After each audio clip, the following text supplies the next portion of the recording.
da mala'ika ko a bashi wata gona. Yanzu kuma duk sun miƙa wuya a waɗancan tambayoyi, sun dawo suna cewa ai a saninsu a taura da linjila da zabura dukansu a dunkula aka saukar da su. Me yasa nasa Qur'anin da aka tafi saukar masa sai aka ba shi ba a dunkula ba? Yau a saukar da wannan ayar, gobe a saukar da wancan aya, jibi a saukar da wancan sura, hasan da aka ɗauki tsawon lokaci sunan Qur'ani ya kammala. Allah ya ce wa qala allazina kafaru, kafirai suna cewa manzon Allah laula nuzila alaihi qur'anu, me yasa ba a saukar masa da alqur'ani nan jumlatan wahidatan, wato a dunkule guri guda ba. Kan taurata kamar da aka saukar da taura wal injili da kuma linjila wa zabura da zabura ta annabi Dawud alaihi salam, domin su wadancan littattafan Allah ya saukar da su ne wato a dunkule. Dan da za a baiwa annabi Musa a taura ma san da aka kiraye shi aka ce ya zo ya kwana 30 yana ibada, daga ƙarshe kuma ƙarshen na 30 za mu ba shi a taura. Ko da ya je aka samu wani akasi, Allah ya ce wa atimamnaha bi 10 fatamma miqatu rabbihi 40 layla, ya aka ƙara masa kwana 10 ya zama kwana 40, ya gana da Allah na tsawon kwana 40 sannan aka ba shi a taura. Allah ya ce kazalika hakana ai anzalallahu, mun saukar da alqur'ani wato mutafarriqan al-nabi billah linusabbita bihi fu'adaka, don mu tabbatar da zuciyarka akan alqur'ani. Ai duka qalbaka, don mu karfafi zuciyarka. Warattallahu tartilan, kuma mun jeranta alqur'ani jerantawa. Ai atina bihi shay'an ba'da shay'in, mun zo alqur'ani kaɗan da kaɗan bi tamakulin, wato da bi a sannu, wato adatin da bi a hankali, litaisiri fahimihi, don a sauwaka fahimtar alqur'ani wa hibzihi, da kuma haddace alqur'ani. Wannan yasa Allah subhanahu wataala ya saukar da alqur'ani mufarraqan, wato a rarrabe kaɗan ba ba shi jumlatan wahida. Al'adar Allah subhanahu wata'ala a littattafan da suka gabata shine ba da littafin alƙule, amma da yawancin alƙur'ani sai ya saba wannan al'ada, aka ba da alƙur'ani da farko an saukar da shi a dunkulen, amma daga lauhin mahfuzi ne zuwa baitul izza, wani daki ne a sama ta daya. Wannan an saukar da alƙur'ani a dunkule, kuma a dare daya shine daren lailatul qadri. Allah ya ce mana inna anzalallahu fi lailatul qadri, lalle mun saukar da alqur'ani a lailatul qadri. Wa da lailatul qadri khairun min alf shahr, wa ma adraka ma lailatul qadri. Da Allah ya ce ya saukar da qur'ani a wannan dare, to wannan dare sau ɗaya aka saukar da Qur'anin daga lauhin mahfuz zuwa baitul izza. Daga nan kuma an ci gaba da saukar da alqur'anin ne gwargwadon wato abubuwan da ke faruwa. Sai wani abu ya faru, sannan Allah ya saukar da wata aya ya ce ga maganin abu kaza. Sai wani abu ya faru, Allah ya saukar da aya ya ce ga maganin abu kaza. Saka Allah subhanahu wata'ala ya yi. Kamar da Ubadah ibn Samit ya samu iyalinsa da wani, yaje gurin manzon Allah ya ce ya Rasulullahi, na da iyali na da wani. Annabi ya ce albayyinatu wa illa haddun fi dhahrika, ka kawo shaida ko mu yi maka bulala 80 na haddin gazab. Kamar yadda Saulatu binti Yasarin mijinta wato ya dauke ta tun tana budurwa, Hassan da suka tsufa sai yayi mata zihari. Zihari shine miji ya rantsuwa ya ce in ya ƙara kula matarsa, ya ƙara kwanciya da ita kamar ya kwanta da uwarsa. Shi ne ta kawo ƙararsa gurin manzo Allah, ta ce ya Rasulullahi, wannan mijin nawa ya ɗauke ni ina budurwa, ya cinye budurci na, ya cinye min kyau na, fata ta lafiya kalau, amma yanzu ta yayyanka ne. Sai da ya tabbata yanzu bana da amfanin da wani zai ɗauke ni, zahara minni, a yanzu ne kuma zai min zihari. annabi na cewa ki hakuri tace ba zai yi ba sai Allah ya ce kar sami Allahu qawlan lati tujadiluka fi zawjiha wa tashtaki ila Allah wallahu yasma'u tahawurakuma inna Allaha sami'un basir. Hakika Allah ya ji qawlan lati tujadiluka maganar wannan mata mai yin muhawara da kai fi zawjiha game da lamarin mijin. Wallahu yasma'u tahawurakuma Allah fa yana jin wannan muhawara da kuke yi. Allah ya ji kokenta, ya ji kuma abin da kace kuma ya ji amsarta. Domin inna Allah sami'un, Allah mai ji ne, basirun kuma mai kallo ne. Tunda ka sai wani abu ya faru ne sannan a saukar da aya. Wani abin ma idan ya faru baya kaiwa aya guda, rabin ayar ake saukarwa. Wani abin kuma idan ya faru sai a saukar da ayoyi barkatai ma ba ɗaya ba. Wani abin in ya faru ko sai a saukar da sura a dunkule. Kamar idza ja'a nasrullahi a dunkule Allah ya saukar da ita. Domin annabi sallallahu alaihi wa alihi wa sallam ya zo Makka yayi hajjin bankwana yana filin Arafa. Allah subhanahu wa ta'ala bayan ya saukar da al-yawma akmaltu lakum dinakum wa atmamtu alaykum ni'mati wa raditu lakum al-islam dinan. Bayan ya saukar da wannan sai kuma Allah ya saukar da idza ja'a nasrullahi wal fath wa ra'aita an-nasa yadkhuluna fi dinillahi afwaja fasabbih bihamdi rabbika wastaghfirhu innahu kana tawwaba. Ita idza ja'a adunkula aka saukar da ita. Don haka wani abin in ya faru Allah sai ya kawo sura a dunkule, wani abin ya kawo ayoyi kaɗan. Misali, ayoyin da aka fara wahayin su ne Iqra aya 5 ne aka fara saukarwa sai aka bar Iqran kuma. Iqra bismi rabbikal ladzi khalaq khalaqal insana min 'alaq. Iqra wa rabbukal akram alladzi 'allama bil qalam 'allama al insana ma lam ya'lam. Iya ayoyi 5 nan su kare aka saukar. Daga nan annabi ya koma gida aka ce ya ayyuhal muddaththir qum fa anzir wa rabbaka fakabbir warujza fahajir wala tamnun tastakthir wa li rabbika fasbir. Nan ba a sake saukar da wata aya ba. To haka Allah yake kadan don dai a fahimci alqur'ani. Kuma yau da a ce mutum zai je makarantar alqur'ani sai a ce a yau ake so ya haddace, kana ga ba zai haddace ba, dole sai an fara masa kadan ila aya ɗaya. In ma irin makarantunmu ne na allo babu mamaki wani lokaci ba zai kai aya guda din ba, rabin aya ka fara nisa a ce to aya guda, wata ran maka aya 2, wata ran har ka kawo matakin da za ka ɗauko allon ne kawai a yi darasu gaba ɗaya, ana kallon yanzu ka fara ci gaba. Wata ran sai ka kai matakin da darasin ma za ka zo satu ne ma ba ma wasali ko dai a jikin allon, ana kallon wuyanka ya fara kauri. To haka Allah ya ce haka muka saukar da alqur'ani mufarragan linuthabbita bihi fuadaka wa rattalnahu tartila, dan mu tabbatar da zuciyarka ka haddace alqur'ani kuma ka fahimci alqur'ani. Mu ma da Allah ya ce mana walaqad yassarna alqur'ana lizikri fa hal min mudakkir, ai a hankali miki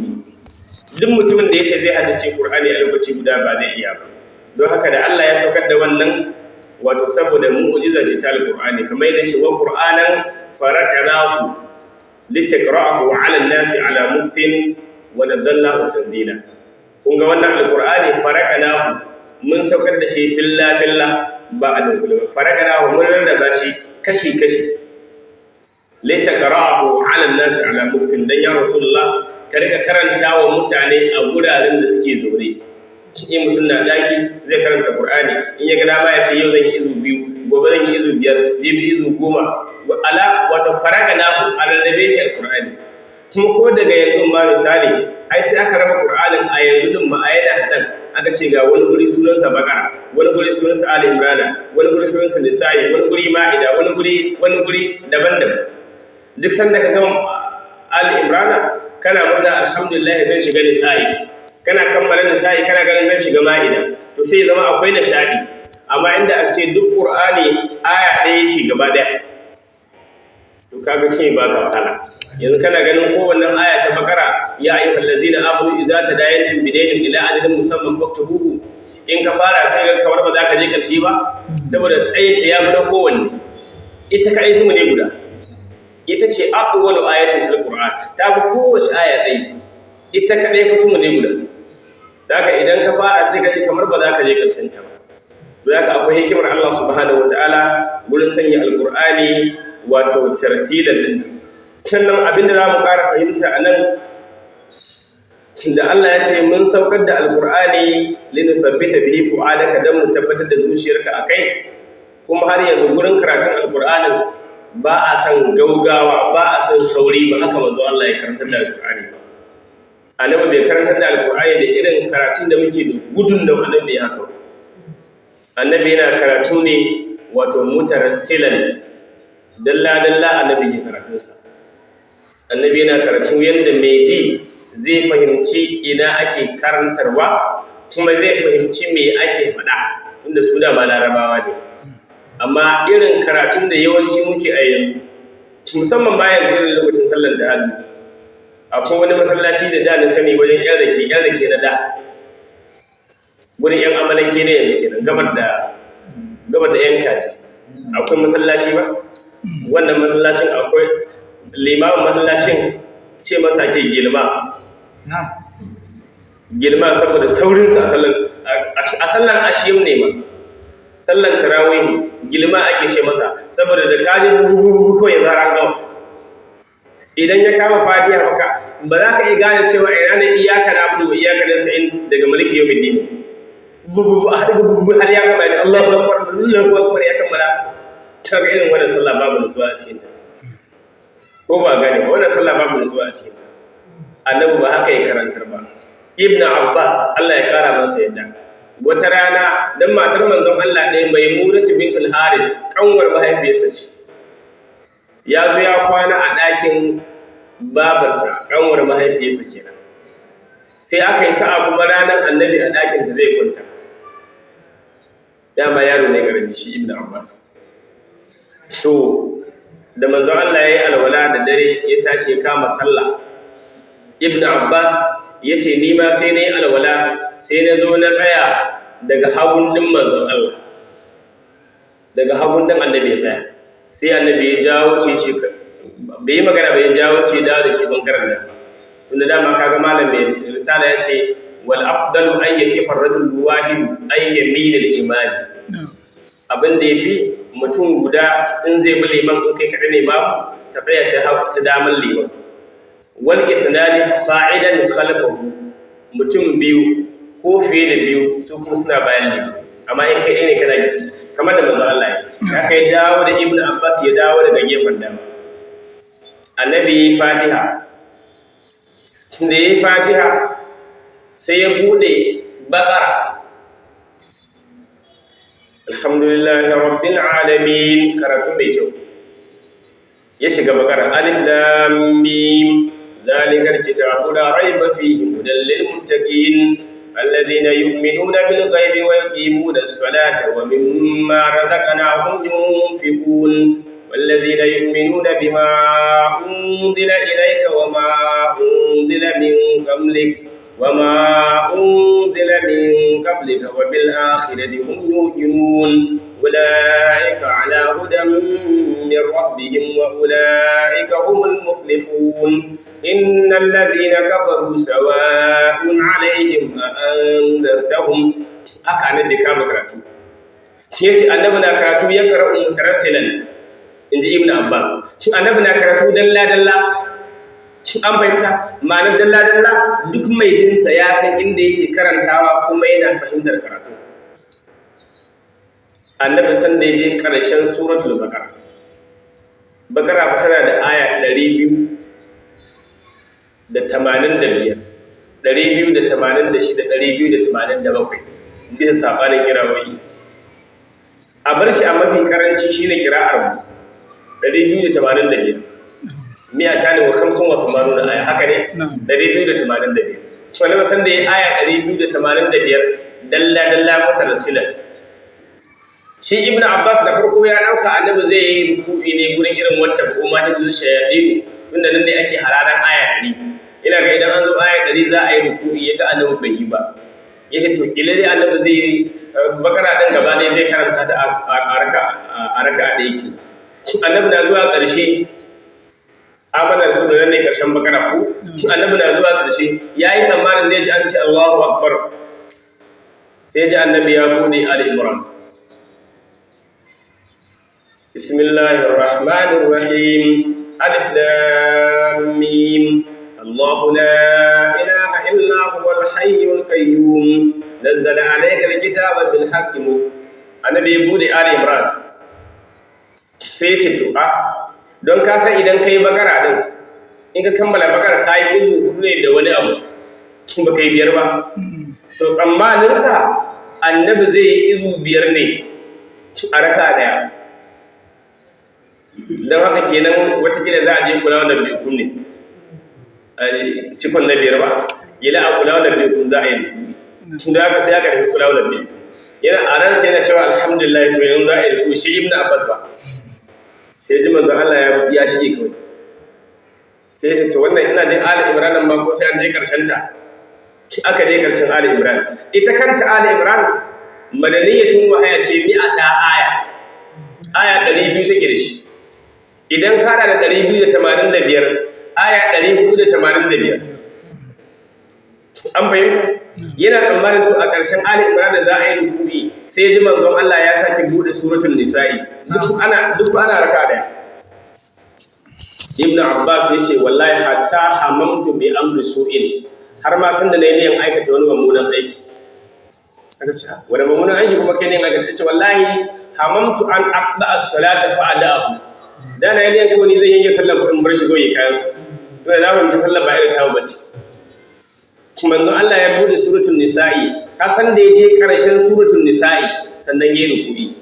a raka'a daya ita kuma nisa'i tana da akalla aya 176 285 duka a raka'a daya a hakan din fa bayan wannan karatu dallan inji ibn Abbas wallahi la yamuru bi ayati rahmatin illa sa'ala annabi duk inda ya zo wucewa da wata aya ta rahama sai ya daga hannu tukunna ya dakatar ya ce Allah ka ba mu wannan rahamar ya roki wannan rahamar wala yamuru bi ayati azabin illa ista'aza minha in ya zo wata aya ta azaba sai ya tsaya ya roki Allah ka tsare mu sannan a wuce a haka aka yi duk wannan dokin karatu suka sannan annabi ya ruku ya ce Allahu akbar yace fa kana ruku'uhu nahwan min qiyamihi wa qira'ati tsawon lokacin da annabi ya dauka a ruku'i ma shi ma yayi kusan wannan tsayi wanda yayi na karatu kun da wannan ruku'i ake yi sannan aka dago aka ce sami Allahu liman hamidahu daga nan annabi ya sujada yace sujadar ma irin ruku'in ne gurin tsawo aka dago aka koma sannan manzon Allah ya tashi to a haka manzon Allah yake karatu a haka yake yin sallah yana karatu ne mutarsilan dalla amma yau wani limami saboda saurinsa shi girma ake ce masa kaga wannan ya dace da manzon Allah ko da yake yanzu ba lokacin girma bane ina jin yanzu ko sai za a ce ko jib ban san me za a ce ba tunda yanzu an yi motocin da sun fi girma ne amma dai ala ayi halin wato yanda limamai suke musamman kuma limaman tahajjud kun ga an bude wuta wannan ba daidai bane Allah ya ce mun sauka maka da alqur'ani ne lilin sabbita bihi fu'alaka dan mu tabbatar da zuciyarka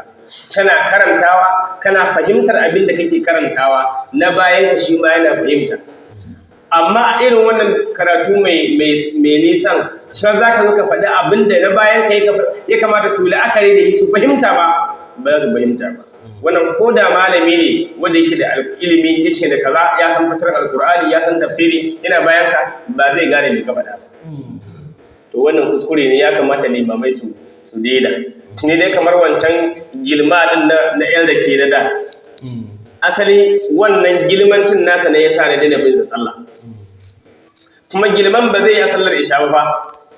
in a sallar isha ne zai mu karatu na wani sallar isha amma in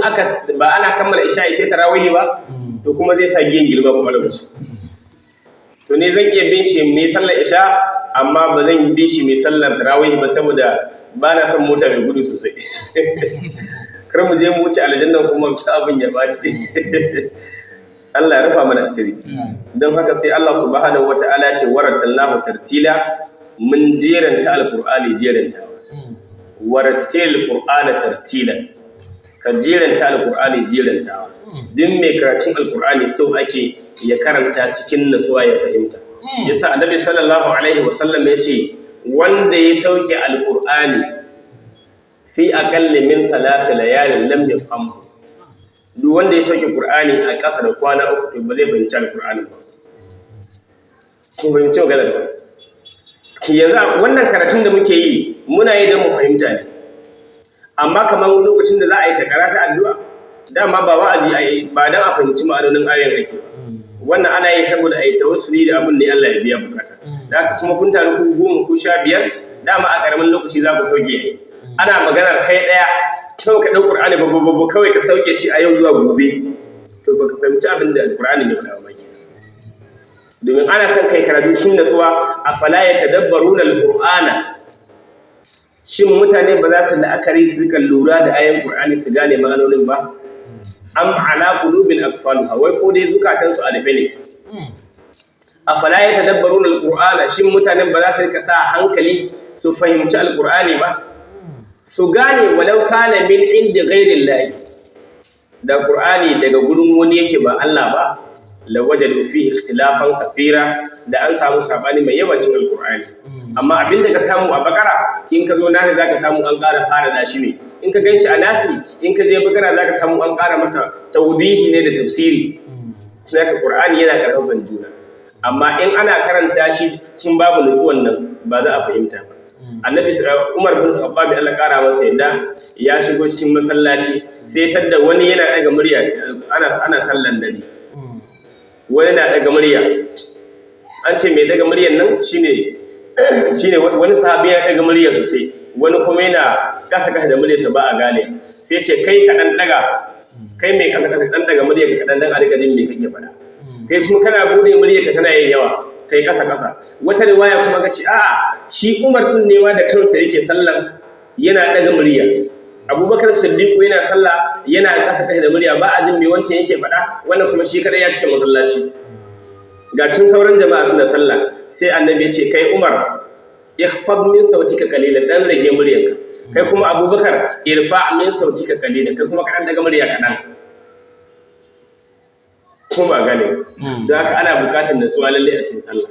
har a cikin karatun sallah ana bukatar nutsuwa. Wanda wani ya ta hada da liman gurin karatu, gurin rukuyi, gurin sujada, gurin komai ta hada da liman, kuma la farga baina a ce a sallar ta ka farilla ce ko ta nafila duk ɗaya ce. Duk abin da ake bukata a sallar farilla ana bukata a sallar nafila.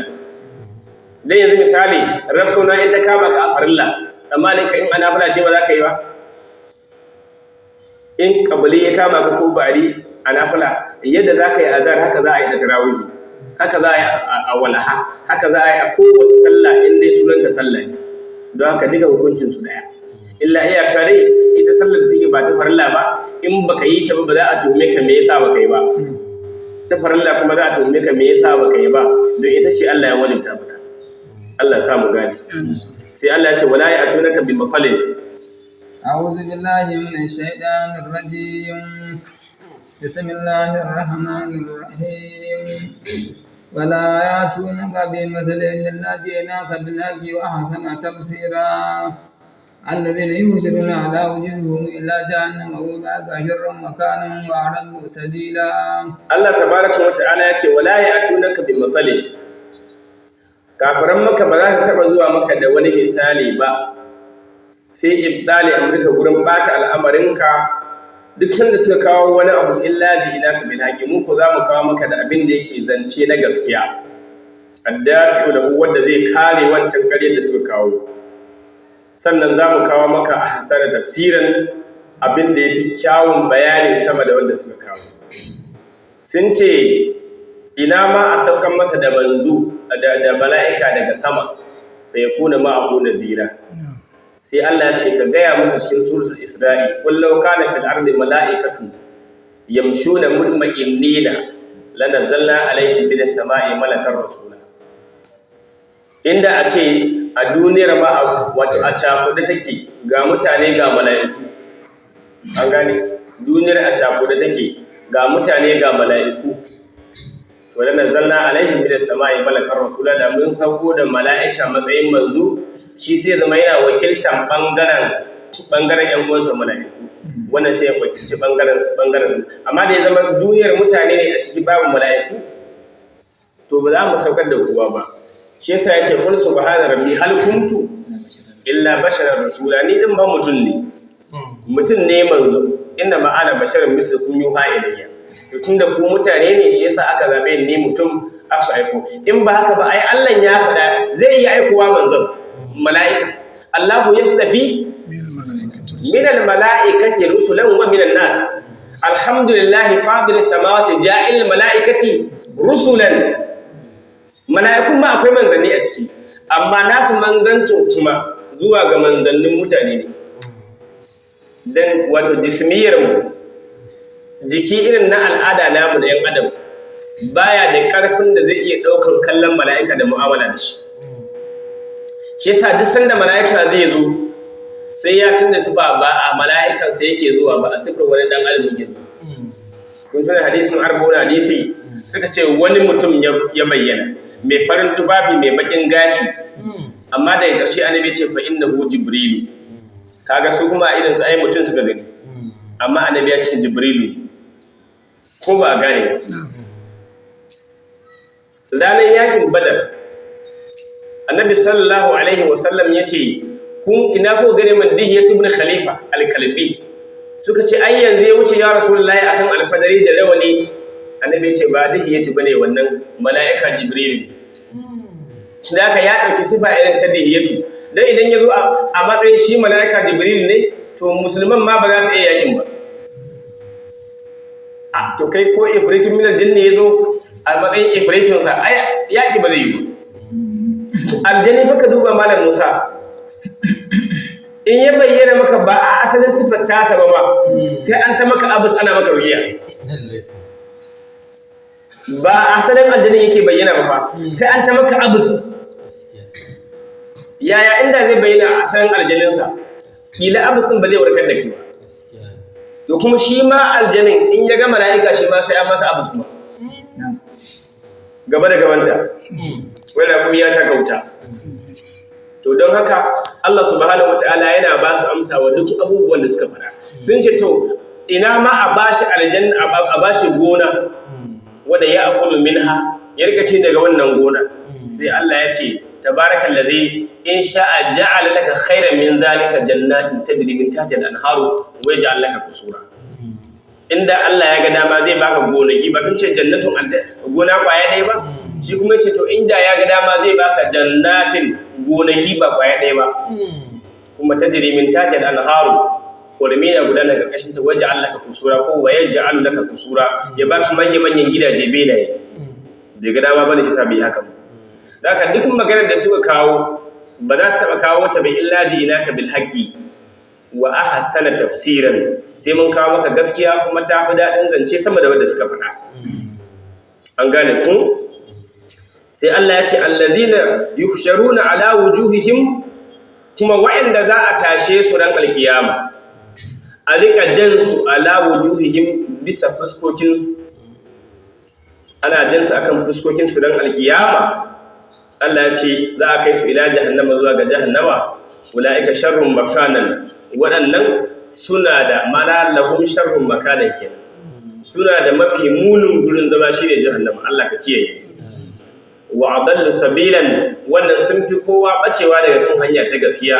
ai akhba tariqan min ghairihim sun fi kowa bacewa daga kan hanya sama da wannan su wa huwa kufruhum shine kafirce wanda suka yi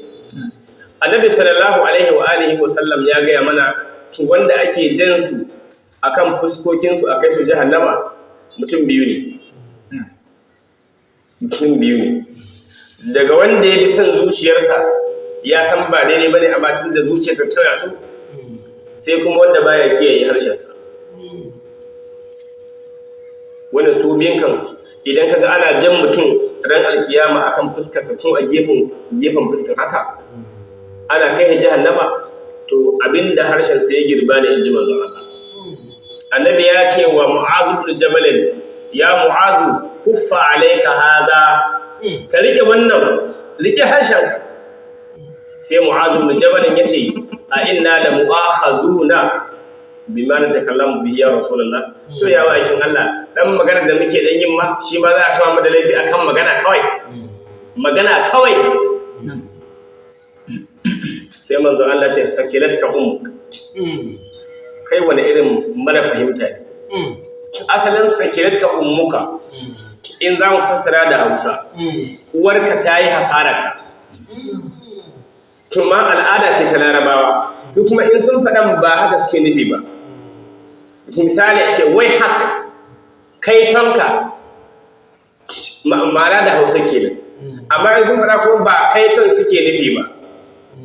kai wani irin mutum ne kai tonka kai wani irin mutum ne haka suke nufi da Hausa da yaren su da ka ce kalmar kai ci ai mummunan kalma ce amma suna faɗan haka suna nufin kai wani irin mutum ne in ku an ce sake da duka ummuka ana nufin me yasa baka da fahimta ne dan an ce a kame harshe to kai ran alkiyama wa hal yakubbu nasa fin nari ala wujuhihim aw kana ala manakhirihim illa hasaidu alsinatihim akwai abin da yake sa a kifa mutane akan fuskokin su ko a gefen fuskokin a jashi jahannama ne in ba dan abin da bakunan suke yin girbi ba in ba dan abin da harshen sa ya girba ba ma'ana ai kaga mutum ana jansa a jahannama da fuskar sa aka shi wuta to harshen sa ne ya girbo abin da ya kai shi wannan shi sa annabi sallallahu alaihi wasallam ya ce mana duk wanda zai lamance min harshen sa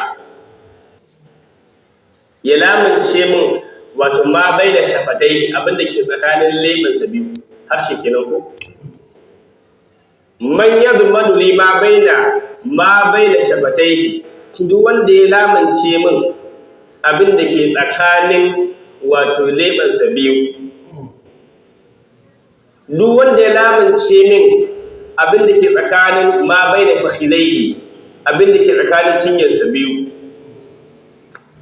ma'ana farji kenan ma'ana bai amfani da harshensa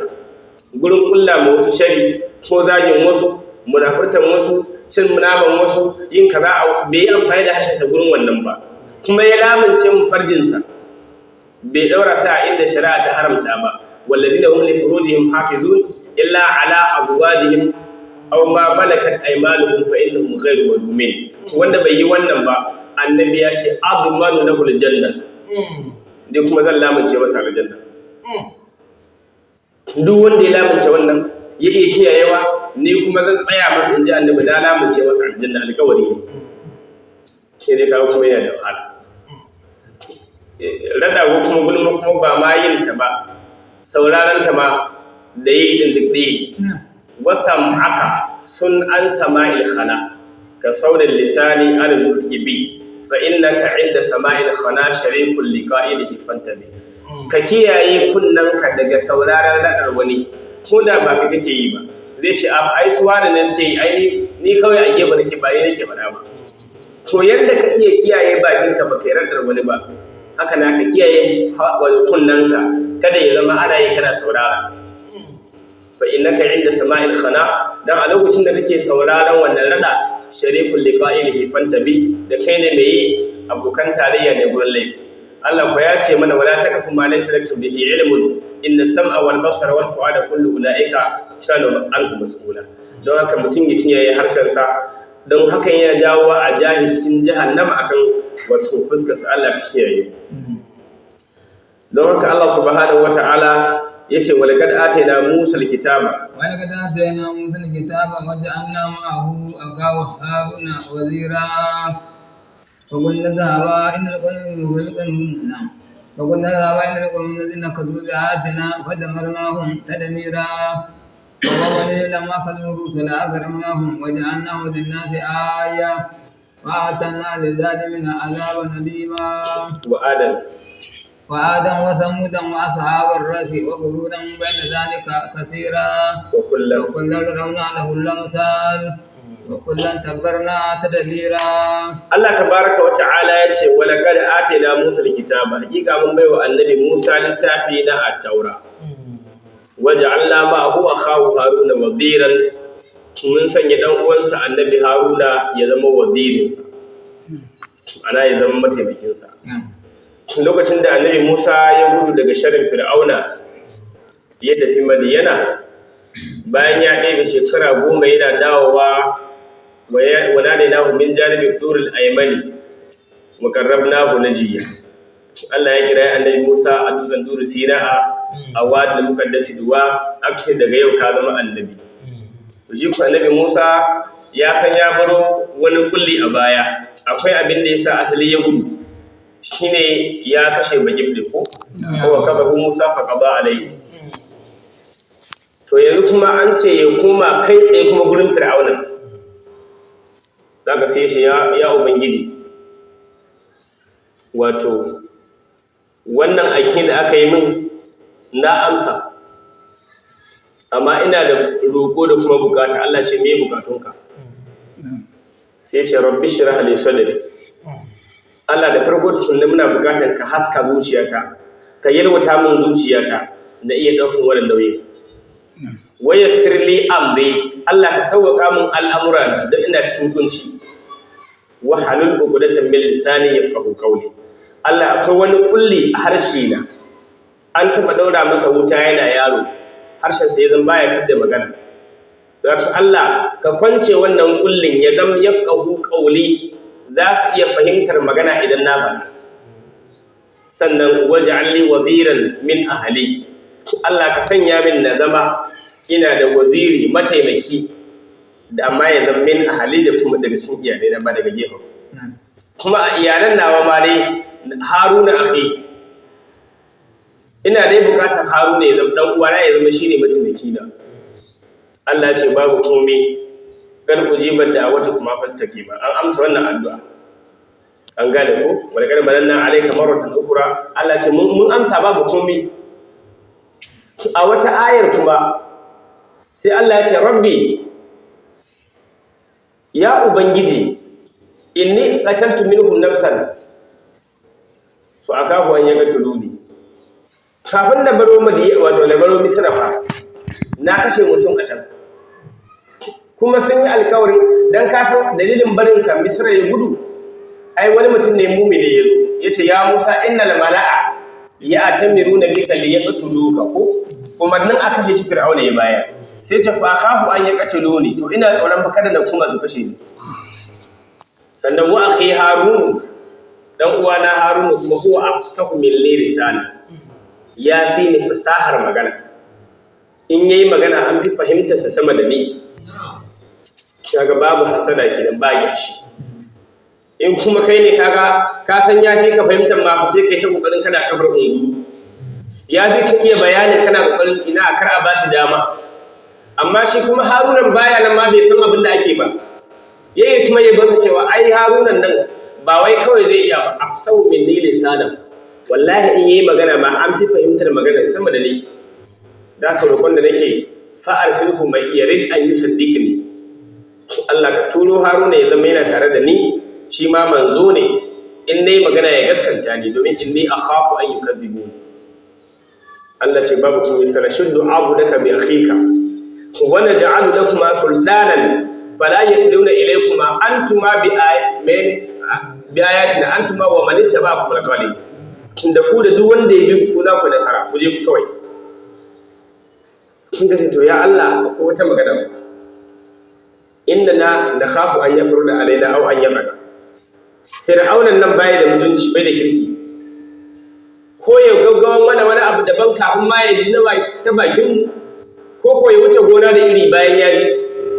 Allah shi a banan ba zai yi. Ku tafi, inna ni ma'akuma asma'u wa ara. Ina nan tare da ku, asma'u ina ji, wa ara ina kallon duk abin da zai faru. Mahallu shahidi ya ce waj'al li waziran min ahli, ka sanya mini waziri amma daga cikin iyalaina. Wannan ayar kuma ta ce waj'alna ma'ahu akhahu Haruna waziran, mun sanya masa dan uwansa Haruna dan waziri. In kada an ce akhahu, to dan uwansa ne da suke uwa ɗaya uba ɗaya. Ana fahimtar wannan? Annabi sallallahu alaihi wa alihi wa sallam, wani hadisi da Imam Muslim ya rawaita, Muawiyah ibn Abi Sufyan ya umarci Sa'ad ibn Abi Waqqas ya zagi Sayyidina Ali. Muawiyah ibn Abi Sufyan ya umarci Sa'ad ibn Abi Waqqas yace ka zagi sayyidina Ali. Ana ganewa? Sai Sa'ad ibn Abi Waqqas yace masa amma ma zakartu thalathan qala hunna Rasulullahi sallallahu alaihi wasallam fi aliyin falan asubbahu. Matukar zai iya tuna abu uku da annabi ya faɗa game da Ali, to wallahi har abada ba zan zage shi. Kun fahimci maganar? Amma tukuna kada mu je da nisa. Yanda hadisin yake a Muslim ba kowa zai fahimta ba, sai wanda ya sa ido sosai ya kuma nutsu, kuma Allah ya buwace masa. Hadisin yanda yake anna Muawiyata amara Sa'adan faqala ma yamna'uka an tasubba Aba Turabin. Haka hadisin yake. To wannan hadisi akwai ha'inci a cikinsa. An yanke wani abu. Malam yanzu misali amara Sa'adan faqala ma yamna'uka an tasubba Aba Turabin, jumla ta yi amara Sa'adan bi maza, ko ba fahimta ba, ya umarci Sa'adu da me? Kaga an yi subbahu ne, to sai aka shafi an yi subba a wata rabin din. Don inda misali ya ce masa ma yanda uka an da subba a wata rabin ne, wani ai tambaya ce. To ba amara Sa'adan ya kamata a ce ba, me ya kamata a ce wannan? A'a, Sa'adan ya kamata. Ana ganewa? Ya kamata a ce annan Mu'awiyah Sa'adan faqala ma yamna'uka. Wannan tambaya ke. Amma tun da aka ce amara Sa'adan ya umarci Sa'adu, ya kamata a kawo umarnin ba? To ba faɗin me ya ba da umarnin sai ce wai faqala ma yamna'uka. Muka ce to ai wannan tambaya ce ba amara Sa'adan ba, wannan Sa'adan ne. To an yi batarin abin saboda a kauda ma'ana. Amma zahirin magana Mu'awiyah umarni ya ba wa Sa'adu ka dura wa Imam Ali Asha. Tunda ka'ida ce a mulkin Mu'awiyah, liman ma in ya hau kan mimbari, yar da mun gaya idan ya khutba ya zauna inda ake dan zaman nan, ka'ida ce sai kai addu'a a bayyane, kana Allahumma la'an aliyan wa fatimata wa hasanan wa husainan. Allah ka tsine wa Ali, ka tsine wa Fatima irin manzon Allah, ka tsine wa Hassan da Husaini. In baka yi a bayyana an ji ba ma daga ranar kabar limanci, in an barka a raye ma kai sa. So Mu'awiyah sai ya kirayi Sa'ad ibn Abi Waqqas. Ko fahimta, shi fa Sa'ad ibn Mu'awiyah nan shi daga baya shigo musulunci. Su Sa'ad nan da sun riga idan ka san abin da bai sani ba. Sa'adu mun ba da umarnin a zazzagi Ali, mun ji labarin kai baka zagin sa, me yasa baka zagin sa? Sai ya ce masa amma ma zakartu salatan, wallahi in har zan iya tuna abu uku wanda kala gunna Rasulullahi sallallahu alaihi wasallam fi aliyin, da annabi ya gaya wa Ali falan asbahu, har abada ba zan zage shi ba. Da farko abinda annabi ya gaya wa Ali wanda zai kana da zaki, kuma yace ba ma iya nan ba, wala an takuna li wahidatin minhunna, in zama na samu ɗaya ma daga ukun da aka gaya mana, a ce ni an ba da ɗaya, wallahi ahabbu ilayya min humurin na'am, ya fi a tara min jajayen raƙuma. Duk dukiyar da za ku bani ba ta kai a ce in samu wannan guda ɗaya daga cikin abin da annabi guda masa uku. Abu na farko ya ce annabi sallallahu alaihi wa alihi wa sallama wato zai tafi yakin tabuka. Yakin tabukan nan shine yaƙi na ƙarshe da manzo Allah ya fita. An yi yakin tabuka tana da nisa daga Madina, gashi kuma lokacin zafin rana ne, akwai wahala, sai shi sa ake ce mata ma jaishul usra, wato rundunar kunci, saboda ga gida ba abinci, ga rafin rana, ga dogon tafiya. Amma da manzo Allah ya gama lissafa wa'anda za su je yaƙi, sai bai sa Ali a ciki ba. Ya ce Ali kai za ka zauna gida. Ali ya zo shi haba ya Rasulullahi, ai yaƙin Badar da ni, ai yaƙin kaza da ni, yaƙin duka ya ko ina da ni, yau kuma ni ne za a bar ni fin nisa'i wasu biyani, ni kuma yau za a bar ni cikin mata da ƙananan yara, wannan kaskancin kuma a ni za a yi wa yau. sai annabi ya ce a'a ai kai zaka zama khalifan Madina amma tarba an takuna minni bi manzilati Haruna bin Musa baka yadda ba za ka amince ba a ce matsayinka a gurina shine irin matsayin annabi Haruna a gurin Musa illa annahu la nabiyya ba'di kawai dan babu annabi ne fa a bayana dole mai hadisi yake ne kaddara akwai annabi bayan annabi Muhammad da alaihi wasallam kuma fadinsa cewa ba za ka yadda ba matsayinka gurina ya zama irin matsayin Haruna gurin annabi Musa to kai tambayi alqur'ani yaya matsayin Haruna gurin annabi Musa waj'al li waziran min ahli Haruna akhi ولقد آتينا موسى الكتاب وجعلنا معه أخاه هارون وزيرا وأخي هارون هو أفصح مني لسانا فأرسله معي يريد أن يصدقني إني أخاف أن يكذبون لكن سنشد عضدك بأخيك ونجعل لكما سلطانا فلا يصلون إليكما بآياتنا أنتما ومن اتبعكما الغالبون irin matsayin annabi Muhammad matsayin Ali kenan gurin annabi Muhammad shine matsayin Haruna gurin annabi Musa da za a tafi karban at-taura mai annabi Musa ya ce wa Haruna ya Haruna kulifni fi qaumi wa aslih wala tattabi sabila al-mufsidin Haruna ka zama khalifa ta a cikin jama'a ta ka kyautata gurgurar iyawanka kada ka bi hanya masu barna shine matsayin Ali gurin annabi Muhammad ko ba gane ba shi yasa da irin wayannan hujjoji muke cewa duk sahabban manzo Allah baya imama ba wanda ya fara da shi ma balle wanda ya kama shi babu duk duniya in ka cire manzo Allah to Ali ibn Abi Talib shine wanda ya fara yin sallah sanda ya shekara 7 yana sallah sannan Abubakar Siddiq ya fara sallah yana nan cikin sunan Tirmidhi yace wala kad sallaitu 7 sinin qabla an-nas wallahi na yi sallah ne da manzon Allah shekara 7 kafin duk wani dan adam ya fara amma matsayin kan wanda baka je sai ya ce maka sai na Abu ya fara musulunta ba gaskiya bane sai na Ali tun bai shekara 10 ba yana gidan manzon Allah a gaban su aka fara yin wahayi don haka Allah kuma ya ce wa anzir ashiratakal aqrabina kai gargadi wa danginka makusanta kai kuma ka san in aka tambaye ka waye kusa da annabi tsakanin Ali da Abubakar Ali ne kai ba ma wannan ba Zaid ibn Harisa wanda ake ce masa Zaid ibn Muhammad din shi ma ya riga Abubakar musulunci dan shi ma a gidan annabi yake dan har an ce masa ma dan annabi ko ba gane ba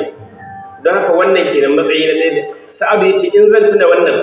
ba yanda za a yi da zagi Ali wanda annabi yace matsayinsa gurinsa kamar matsayin Haruna gurin annabi Musa kawai dan babu annabi ne yau kuma shi kake so da zaga na biyu yace ranar yakin Khaibar an tura wannan da runduna ya kuma komanda an ji an kuro shi ba a samu nasara ba an tura wancan an tawo ba a samu nasara ba sai manzon Allah ya ce gobe zan bai wato tuta adrikakau mashakau karnakakin da baya kwarzaba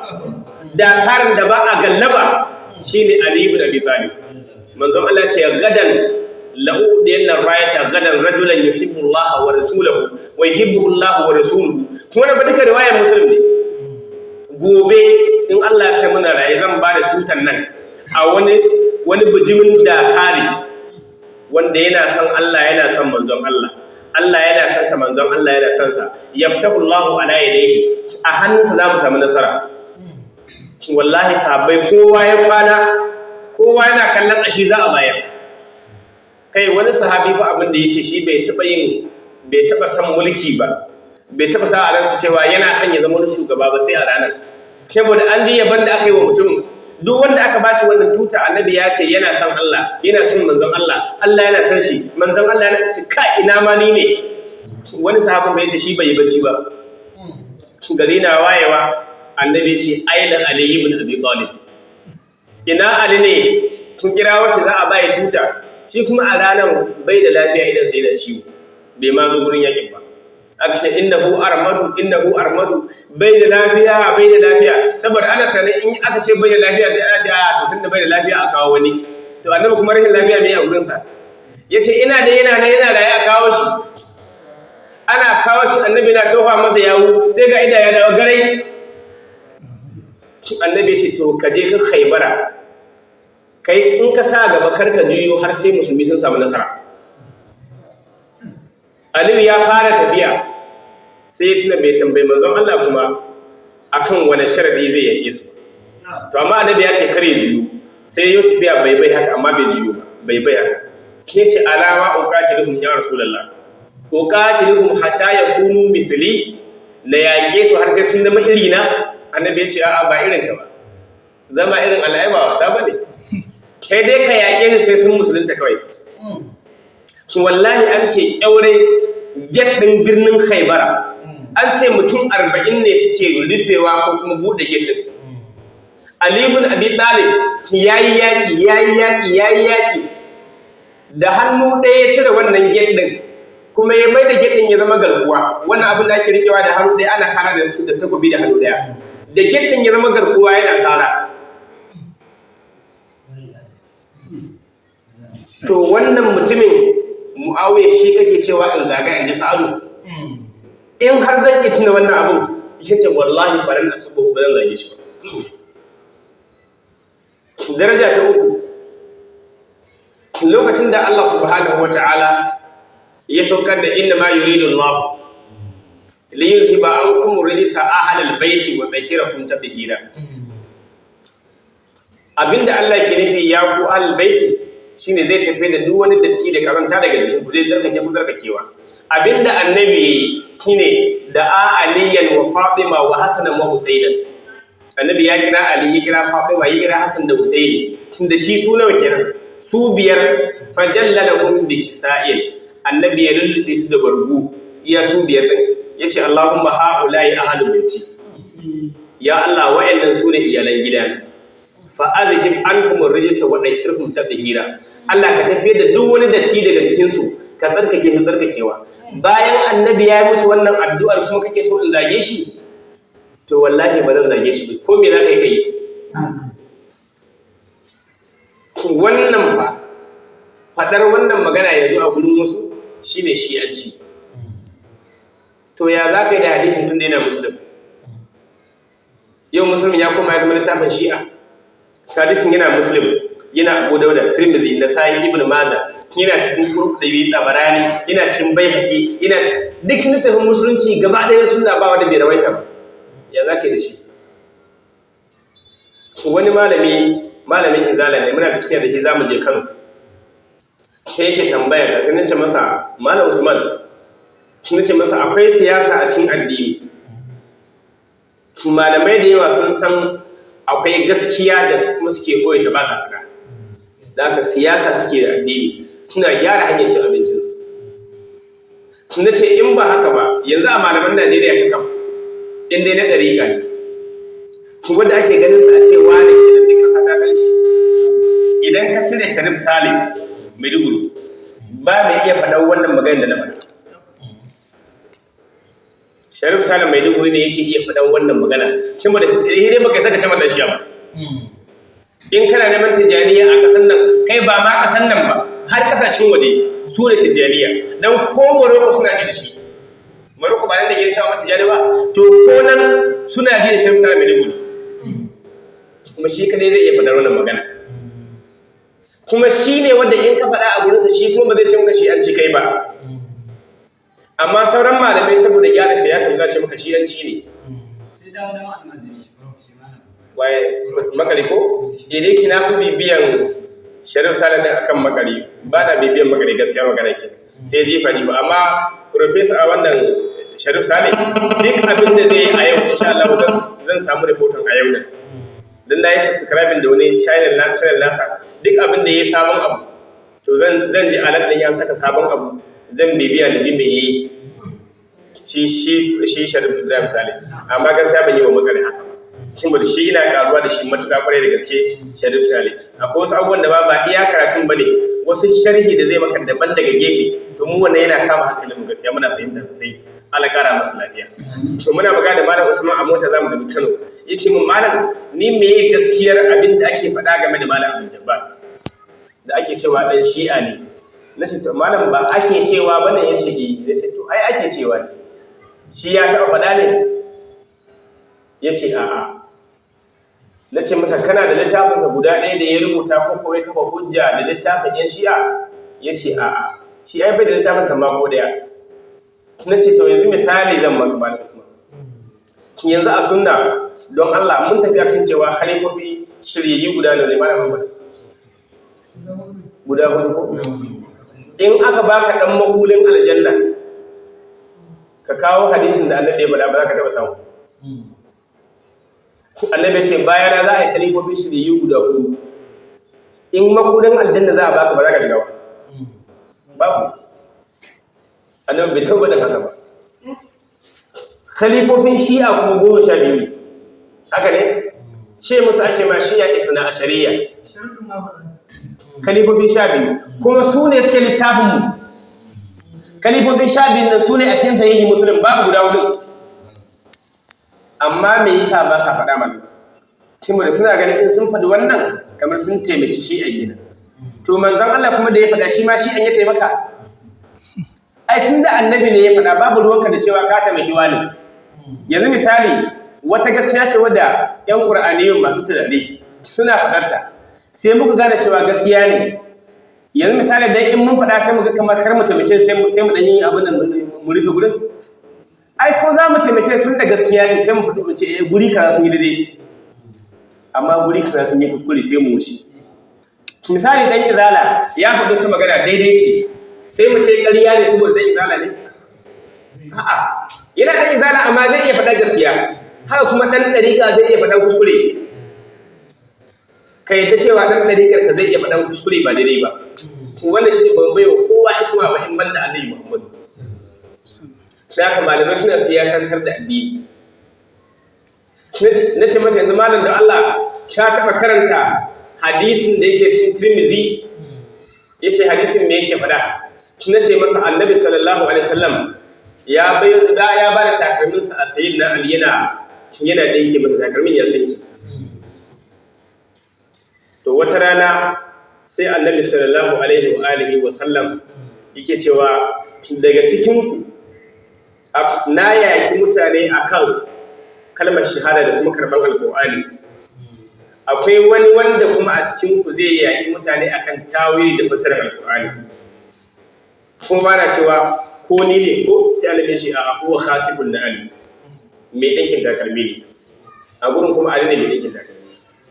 an je yaki an dawo a gurin yaki an samu ganima Ali sai da wata ganiman yace wannan nawa ne kai wannan ka rike a cikin jama'ar da aka je yakin da su akwai wanda shi kuma akwai wani abin da ya sa a ran sai da so kuma Ali ya dauke wa kansa sai suka yi mitin cewa in mun je gurin Annabi mu kai karan shi suka rubu su hudu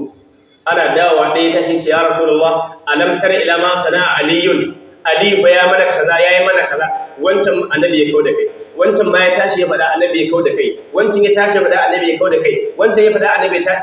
sai manzon Allah ya ce musu wai ma turiduna min aliyin wai me kuke nufi da alin nan ne aliyun minni wa ana min ali ali daga ni yake ni ma fa daga ali nake shi daga ni yake nima daga shi nake wala yu'addi anni illa ana aw aliyun Allah bai yadda wani ya wakilce ni ba sai dai in ni na wakilci kaina ko Ali ya wakilce ni yanzu wannan kana garajen fada ba cin kadan shi ba akwai ad-durratul kharida sharhin al-yaqutatul farida na Sheikh Muhammad an-Nazifi duk batijarin da bai san Shehu Muhammad Nazifi ba bai shiga batijari a cikin littafin ki ya kawo landa Allah subhanahu wataala ya saukar da wa azabun min Allah wa rasulihi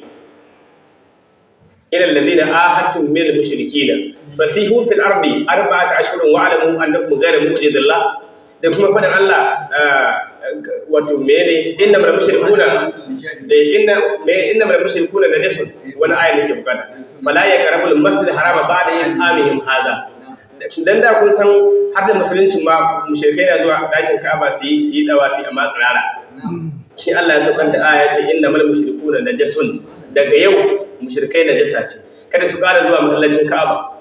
sai a fage hajjin bankwana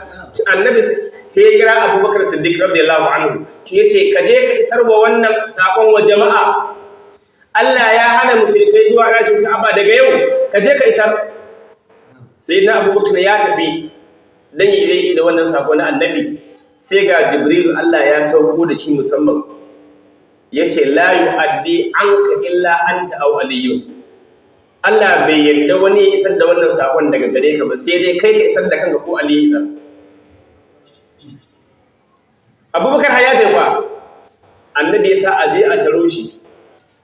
Allah ya hana ka ya ce wannan ba matsayin ka bane Ali ka je ka karɓi sakon ka isar sannan Ali ya karɓa ya je isar tambaya shi Abubakar in yaje zai canza sakon ne ba zai iya faɗa daidai ba amma matsayinsa bai kai ya isar ba in ji Allah Ad-Durratul Kharida sharhin al-Yaqutatul Farida na Sheikh Muhammad al-Nazifi zaka a mahallin shahid dai da Allah ya ce mun sanya waja'alna ma'ahu akhahu Haruna waziran mun sanya dan uwansa Haruna matsayin wazirinsa shi ma Annabi Muhammad kuma abin mamaki shine Ali dan uwansa ne kuma dan babbansa ne kuma sirikinsa ne mijin yarsa ne lokacin da cutarwa ta yawa wa sayyidina Ali radiyallahu anhu sai ya tashi wata magana wata huduba wadda ta tsuma jikin mutane Ali yace Muhammadun nabi akhi wa sihri wa hamzatu sayyidu shuhada'i ammi wa ja'faru zaka may yumsi wa yudhi yaqiru ma'al mala'ikati ibn ummi bint muhammadin sakani wa zawji manudun laha muhabidani wa lahami wasibda ahmadin waladaya minha fa ayyukum lahu sahamun kasahmi ni da kuke mun wannan kutun gwida yace muhammadun nabi akhi annabi muhammadu fa dan uwana ne wasiri kuma sulkina ne wa hamzatu sayyida hamza kuma sayyidu shuhada'i shugaban duk shahidan duniya sayyidina hamza shi kuma wannan ibnu ammi dan babbana ne wa ja'faru shi kuma ja'far ibn abi talib wanda aka kashe a yakin muta zaka man yumsi wa yubhi wanda yake wayan gari yake kai wayan ba ya diru ma'al mala'ikati wanda ake camsa a ja'far bayyawu don annabi ya ce yana furkawa tare da mala'iku a aljanna shi kuma haku sani ibnu ummi dan uwata ne dan mahaifiyata ne uwan mu ɗaya da shi uwan mu ɗaya bintu muhammadin fatima yar muhammadu sakani wa dauji ita ce fa matata manudun laha muhabidani wa lahani da jini da jinin ta fa sun gauraya naman jikina da naman jikin da sun gauraya wasibda ahmadin waladaya minha jikoki biyu rak da annabi ke da su a duniya fa ƴaƴana ne kuma ƴaƴan fatima tambaya fa ayyukum lahu sahamun ka sahabi wake da kaso irin nawa wake da rabo irin nawa dole ko bai shi to wannan shine sayyidina Ali amma in kana garajen irin wannan magana da nake yi to lalle ko za a ce maka zama dan shi'a mu kuma dama mun riga mun kuna ne ba ma tsoron kauri an farfada akwai malam Muhammad ne imam masallacin manaja farin mahallaci na garin Talakawa a shekarar da aka kai hari wa su malam Mustafa wanda aka kashe su malam Mutari kanin malam Mustafa din su biyar an tuna shekarar na je masallacin kwallo nayi karatu da farar riga daga ciki da kuma bakar alkimba daga baya wannan jana'izar duk wanda ya je jana'izar ko ya tuna lokacin da aka yi har su malam mai na izala da su aka yi jana'izar su malam Buhari duk da su aka yi dunkulewa duka aka yi ba wanda bai je ba to da muka sako a masallaci ran juma'a don a lokacin suna zaman ashura ne aka yi sai na ce malam Muhammadu wannan ce malam Muhammadu in ce da Allah ka zo ka raka da je ne ka afiya ciki ne yazo muka hawo mashin muka ci akwai farar riga daga ciki bakar alkimba daga baya su kuma dama suna zaman ashura kowa ya san shi a bakaken kaya suke sakawa haka ne in ana zama kwana 10 nan ai da muka je saboda duniya ta lalace muna zuwa dan ma na jin kamar wayoyin nan ba su yawa sosai ba irin wannan manyan wayoyin muna zuwa wani har ya dauki hoto na da bakin alkabban nan ya tura yace ai kwana 10 nan da aka na zaman ashura yace duk da ni aka yi a wannan abu yace gashi da shi ma su bakin kayan shi duk kwana 10 da aka yi nan kullun Allah yake wani ni kuma ni da ba Allah Muhammad muka je mun ji shi ba farin kaya ne ba shi zakat ko ba gane ba to ku dama an jima ana ce mana yan shi'a ke to in ka je ta'aziyya yanzu misali malam mai shugaban majalisar malamai na izala da madrasa shi ma da ya je ta'aziyya ya zama dan shi'a malam Buhari Awwalu shi ma da ya je ya zama dan shi'a malam Usman Aliyu shi ma da ya je ya zama duka wani ɗan izala ne sun dawo kuma sun ci gaba da izalarsu ta'aziyya sunanta ta'aziyya wani abu ne daban wannan aqida kuma kowa da aqidarsa to amma dama Allah ya ce mana wayantu dai akthara man fil ardi yudilluka an sabilillah in dai kowa duk abin da kowa ya faɗa a duniya zaka kai daga shi iya wani kan zai aikata haka to za a fada kai daga hanyar Allah Allah ga ke muna da lokaci ne lokacin ya tsoro don haka Allah ya ce wala kad atayna Musa al-kitaba mun bayo annabi Musa at-taura waja'alna ma'ahu akhahu Haruna wadira mun sanya Haruna ya zama wadiri wa kullu zahaba ina ga dama aidan dan gurin zai waye da shi wani zai ce da fa kullu zahaba dan dama nan ne gurin zai wa amu a irin karatun mu na Allah